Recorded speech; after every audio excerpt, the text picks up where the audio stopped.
Monthly Girls Nozaki-Kun is probably the most meta shoujo anime I've ever seen. Not only does it pull off the meta manga and shoujo humor effectively, but also creates a solid shoujo anime in and of itself. So let's talk about the amazing anime known as Monthly Girls Nozaki-Kun. What's the use of love if all it does? Before we get into the anime itself, let's talk about meta media. Being meta is basically being self-aware in some capacity, like characters in a movie commenting that they are in a movie, or the creators inserting themselves into their media, animating a comic or manga adaptation in the original style, or even putting themselves planning an episode in an episode. The thing with being meta is that modern media is obsessed with it, so it's getting harder and harder to be meta in a way that's funny and fresh instead of predictable or cliche. So the question is, how does Monthly Girls Nozaki-Kun be meta in a funny and interesting way? One massive way it accomplishes this is through character tropes.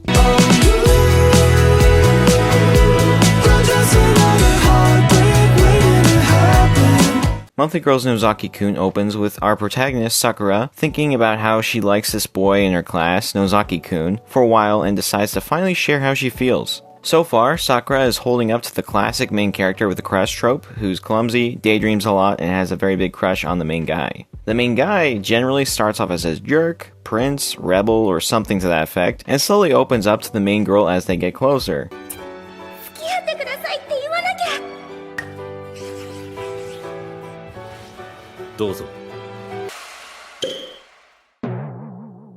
This is not Nozaki-Kun. This is not Nozaki at all. He's very focused on his career as a shoujo manga writer, and despite never being in a relationship and a lot of things going over his head, his manga is very popular and girly. So one thing leads to another, and Sakura becomes one of his main assistants in creating his shoujo manga, with the hopes of getting closer to him as they work together. His focus on his work makes him completely oblivious to Sakura and her feelings, and the dramatic irony can make for some pretty amazing moments.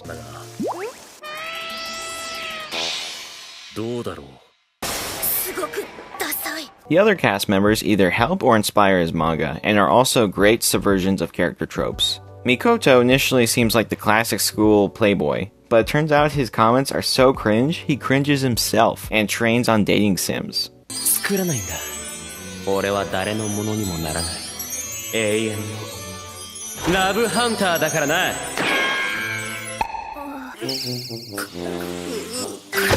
Yu seems like the prince archetype, who are more feminine looking guys who are well mannered and all the girls in school go crazy over. But Yu is in fact a girl who is not princely and likes the one person who can't stand her.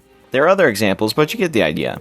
The great thing is that while the characters are here to poke fun at and subvert shoujo tropes, the characters themselves are super memorable and enjoyable to watch. Nozaki-Kun doing romantic scenarios with Sakura to test how it would look in a manga is never not funny. The character dynamics is also a huge part of the show. Take Wakamatsu and Yuzaki for instance. Wakamatsu is a pretty normal and kind guy who likes basketball. Yuzaki likes Wakamatsu, but she has basically the opposite personality, so she causes him a lot of anxiety. The only thing he can really find to cleanse his fears is this one mysterious singer, who is also Yuzaki. As I'm sure you can imagine, Yuzaki being both the cause and cure of his anxieties can create all sorts of interesting scenarios and dynamics. The characters can be pretty meta, but the scenarios and tropes they parody on takes it to the next level.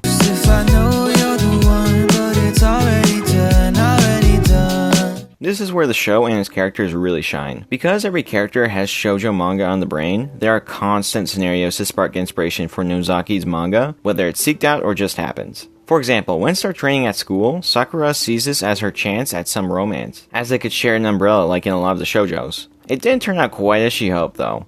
Afterwards, under cover from the rain, they have about as much of a heart-to-heart as she's gonna get out of Nozaki. This is one of the many examples of an anime both subverting a trope with humor, but still giving the audience the payoff that they want. Albeit not to the same level as Sakura wanted. But the tropes go even deeper, with his quest for his manga bringing more tropes into the world. After Sakura learns that Nozaki-Kun is a shoujo manga creator, he tries to help make his romantic bike ride scene work. Apparently, biking with two people isn't allowed anymore, so he needed to find a workaround for the manga, which I'm sure happens to manga artists literally all the time. To see what would work best, Nozaki pitches various workarounds and eventually does some test runs.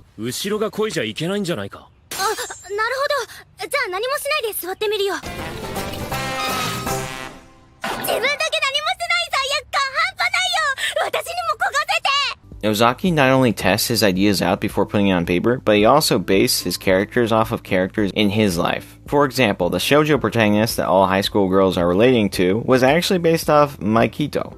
So we've established that Monthly Girls is very much a romantic comedy spoofing off of shoujo manga, but why does it work so well?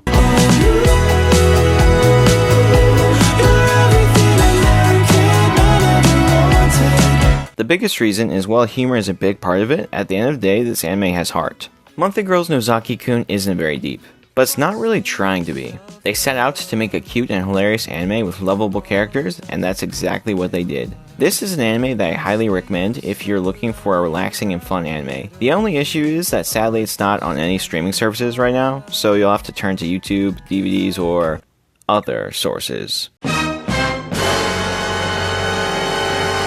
Anyways, who's your favorite Nozaki-kun character or a moment? Let me know in the comments. Also, don't forget to like, share, and subscribe, and let me know what other anime you'd like me to cover next. I'm hoping to reach the goal of 1,000 subscribers by the end of the year, and with that, have an amazing day. I'd say you earned it.